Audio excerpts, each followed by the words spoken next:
कक्षा 6 गणित। आज का प्रकरण है संख्या रेखा की सहायता से पूर्णांकों का घटाना। एक पूर्णांक से दूसरे पूर्णांक को कैसे घटाते हैं ये हम लोग कार्ड के माध्यम से, पीले और सफ़ेद कार्ड के माध्यम से देख चुके। आज हम संख्या रेखा की सहायता से देखेंगे कि कैसे एक पूर्णांक से दूसरे पूर्णांक को घटाते हैं। इसके लिए हमें दो बातें दिमाग में बैठा लेनी चाहिए। एक तो जब भी हम बाएं तरफ चलेंगे तो ये ऋणात्मक दिशा होगी, ऋणात्मक, और जब दाहिनी तरफ चलेंगे हम दाहिनी तरफ तो ये धनात्मक होगी।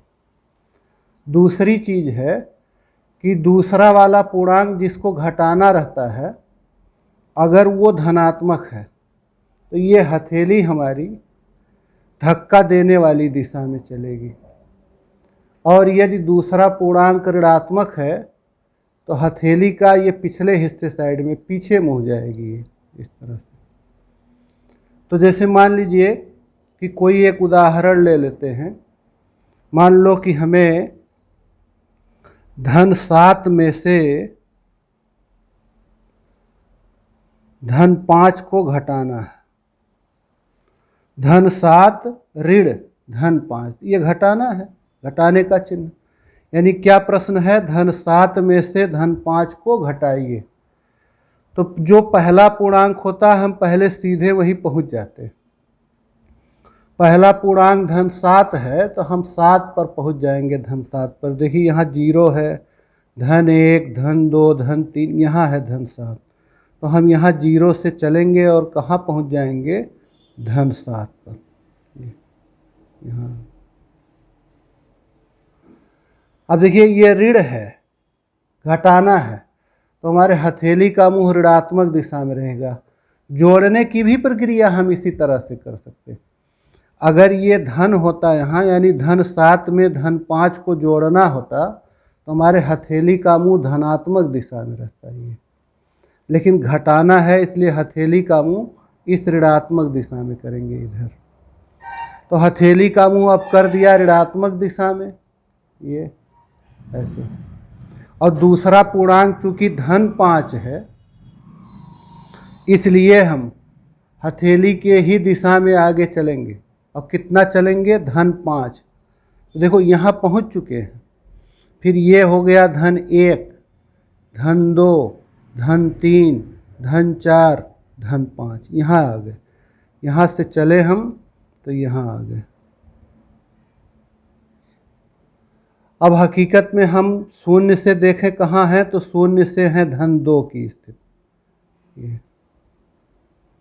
तो इसका अर्थ हो गया कि धन 7 में से धन 5 को घटाए तो कहाँ पहुँच गए? धन 2 पर। ये बराबर धन, ये इस तरह से घटाते।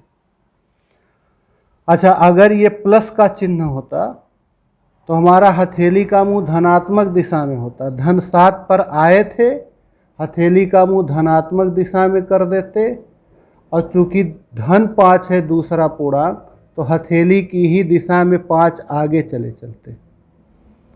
ये दूसरा पूर्णांक धन है तो हथेली की ही दिशा में चले चलिए, और अगर दूसरा पूर्णांक ऋण है तो उसके विपरीत, हथेली का मुंह भले उधर है उसके विपरीत आइए। यही देखना है, चाहे जोड़ना हो एक पूर्णांक से दूसरे पूर्णांक को, चाहे एक पूर्णांक में से दूसरे पूर्णांक को घटाना हो, हम लोग यही प्रक्रिया अपनाते। दूसरा उदाहरण ले लें। जैसे मान लीजिए कि ऋण 8 में से ऋण 4 को घटाना है। तो पहला पूर्णांक है ऋण 8, तो जहाँ भी जो भी पहला पूर्णांक हम वही सीधे शून्य से पहुँच जाते हैं। अब चूंकि पहला पूर्णांक ऋण 8 है तो हम शून्य से सीधे कहाँ पहुँचेंगे? ऋण 8 पर। ये शून्य है, यहाँ ऋण 8, यहाँ से चल करके यहाँ पर, ये हमारे आने की दिशा ऋण 8। अब देखिए ये ऋण है, ऋण के लिए हमारे हथेली की दिशा ऋणात्मक दिशा में होनी चाहिए। अगर धन होता तो हथेली की दिशा धनात्मक दिशा में कर। तो ऋण होने के कारण हथेली की दिशा हो गई ऋण दिशा में। लेकिन ये जो दूसरा पूर्णांक है ये ऋण है, इसलिए हम हथेली की ही दिशा में नहीं बढ़ेंगे। कब बढ़ते हथेली की दिशा में? जब ये दूसरा पूर्णांक धन होता है। तो हमारे हथेली का मुंह तो हो गया ऋणात्मक दिशा में इस तरफ, लेकिन हमारा दूसरा पूर्णांक ऋणात्मक होने के कारण हम हथेली के विपरीत दिशा में जाएंगे। और कितना जाएंगे? 4। तो ये हथेली का विपरीत दिशा ऐसे 1 2 3 4। यहाँ से अब विपरीत दिशा में आना पड़ेगा। 1 2 3 4। मुंह इधर था और लौट रहे इधर। मुंह इधर क्यों था? ऋणात्मक दिशा में हमें चलना, ऋण है इसलिए ऋणात्मक। ये धन होता तो धनात्मक दिशा में हथेली रहती। तो अब यहाँ कितना आना है? 4। 1 2 3 4। तो ये हो गया, यहाँ पहुँच गए हम। अब हकीकत में कहाँ है शून्य से हमारी स्थिति? शून्य से है ऋण 4 पर। ये तो ऋण 8 ऋण 4 ये बराबर हो गया ऋण 4। इनको हम लोग ऐसे भी लिखते हैं, ये देखिए ऋण और धन, ये जब ऋण और धन एक साथ हो ब्रैकेट में, इनका गुणा हुआ हो तो ये हो जाता है ऋण। ऋण 7, अरे धन 7 ऋण 5, ये आ गया धन 2। ऐसे भी ये भी इसी तरह से लिखा जाता है। देखो ये कोष्ठक के बाहर ऋण है, चाहे कहो कोष्ठक बाहर ऋण होने का इसका चिन्ह बदल गया, चाहे कहो ऋण ऋण का गुणा धन हो गया। इसको ऐसे भी लिख देंगे ऋण 8 और ऋण ऋण का गुणा धन 4। ऋण 8 धन 4 ये हो गया ऋण 4। तो इस तरह से हम लोग घटाते हैं। और उदाहरण ले लें। अब मान लीजिए हमें धन 6 में से ऋण 3 को घटाना है। एक पूर्णांक है धन 6, एक पूर्णांक है ऋण 3। तो धन 6 में से ऋण 3 को घटाना है। कैसे घटाएंगे? पहला पूर्णांक धन 6 है तो हम धन 6 पर पहुंच जाएंगे। शून्य से आ गए धन 6 पर। अब देखिए ये घटाना है, इसलिए हमारे हथेली का मुंह रहेगा ऋणात्मक दिशा में।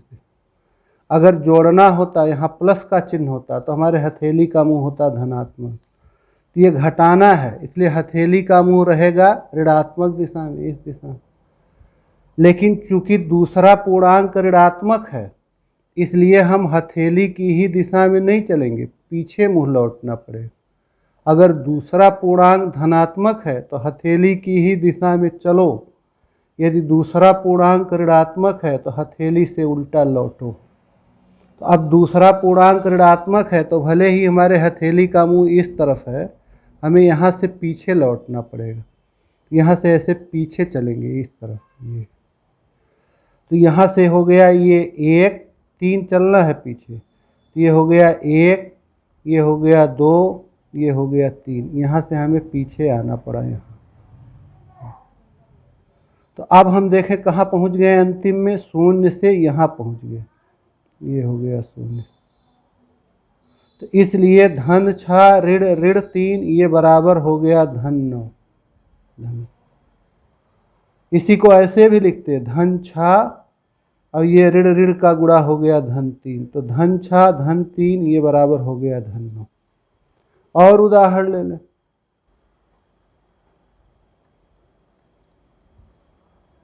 अब मान लीजिए कि ऋण 4 में से धन 5 को घटाना है। ऋण 4 ऋण धन 5, तो पहला पूर्णांक क्या है? ऋण 4। तो हम लोग पहले कहाँ पहुँच जाएंगे? ऋण 4 पर। ये शून्य से चलिए और चले आइए, ये यहाँ है ऋण 4। तो पहला पूर्णांक जो भी है हम शून्य से वहीं पहुँच जाते हैं। धन में है तो धन की तरफ जितना है वहाँ, ऋण में है तो ऋण की तरफ। अभी देखिए ऋण है, घटाना है, तो हमारे हथेली का मुँह ऋणात्मक दिशा, तो हथेली का मुँह ऋणात्मक कर दिया। और दूसरा वाला जो पूर्णांक है वो धनात्मक है, इसलिए हमें हथेली की ही दिशा में चलना। और कितना चलना है? 5। तो यहाँ से 5 आएंगे, 1 2 3 4 5, यहाँ पहुँचना। अब शून्य से हम देखें हमारी लास्ट स्थिति क्या है, अंतिम स्थिति, तो शून्य से यहाँ आ गए। शून्य से जहाँ आए उसका क्या मान है, ऋण 9, तो ये बराबर हो गया ऋण 9। इस तरह से हम घटाते हैं। तो इसी संख्या रेखा की सहायता से, इसी नियम से हम लोग दोनों कर सकते हैं। अगर एक पूर्णांक से दूसरे पूर्णांक को घटाना है तो हथेली का मुंह ऋणात्मक दिशा, अगर एक पूर्णांक में दूसरे पूर्णांक को जोड़ना है तो हथेली का मुंह धनात्मक दिशा। ये लिख दूं मैं आपके याद रखने के लिए। एक पूर्णांक में दूसरे को जोड़ना हो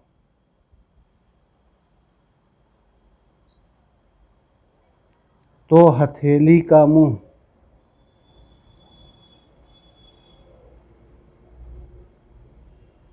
धनात्मक दिशा,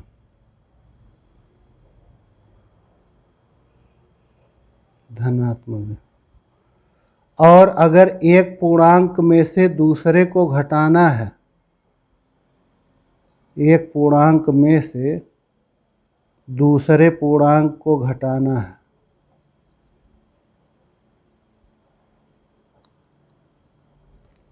तो हथेली का मुंह ऋणात्मक दिशा में करें, ऋणात्मक दिशा। आप जान ही रहे कौन धनात्मक दिशा है कौन ऋणात्मक दिशा। ये इस तरफ है ऋणात्मक दिशा, ऐसे ये ऋणात्मक। मुंह इधर खुलेगा तो ऋणात्मक दिशा, मुंह हथेली का इधर कर दे तो धनात्मक दिशा, इधर हो जाए, इधर धनात्मक। और क्या याद रखना है?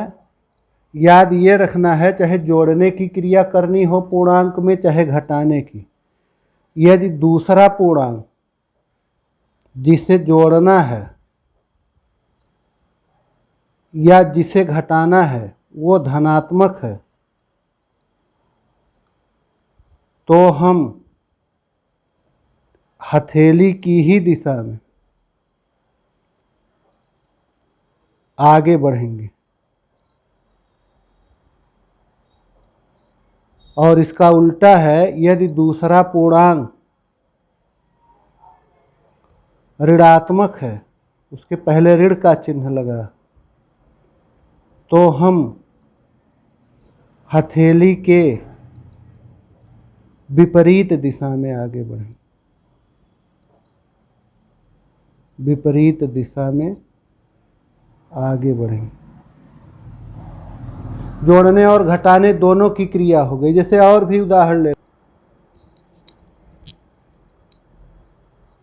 चलिए एक जोड़ने वाला देख लेते हैं। मान लीजिए कि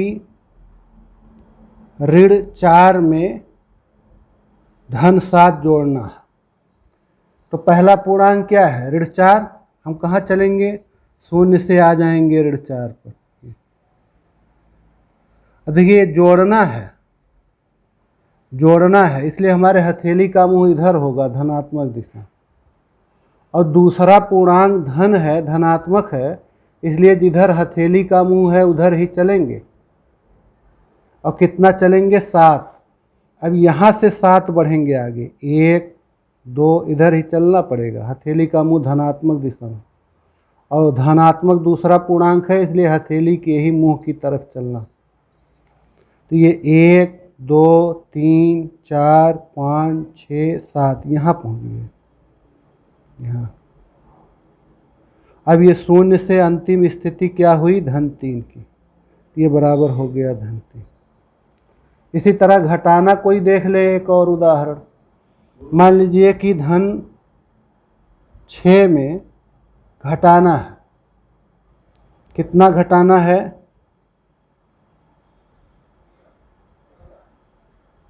ऋण 2। तो पहले हम धन 6 पर पहुंच चले, शून्य से धन 6 पर आ गए। अभी देखिए घटाना है, इसलिए हमारे हथेली का मुंह बाएं तरफ होगा, बाएं।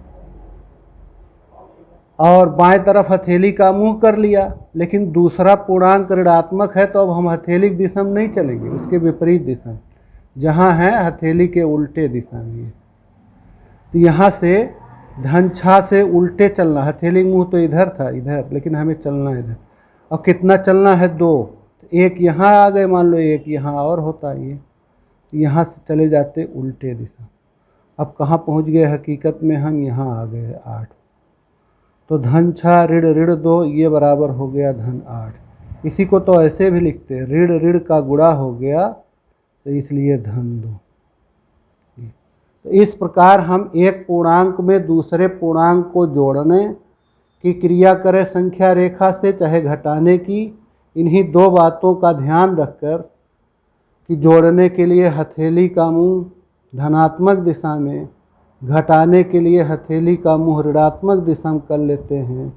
दूसरा पूर्णांक अगर धनात्मक है तो जिधर हथेली का मुंह है उधर ही उतना बढ़ चलिए, और अगर दूसरा पूर्णांक ऋणात्मक है तो जिधर हथेली का मुंह है उसके उल्टे कूदना पड़ेगा, आपको विपरीत दिशा में चलना पड़ेगा। इस प्रकार संख्या रेखा की सहायता से पूर्णांक को घटाते और जोड़ते।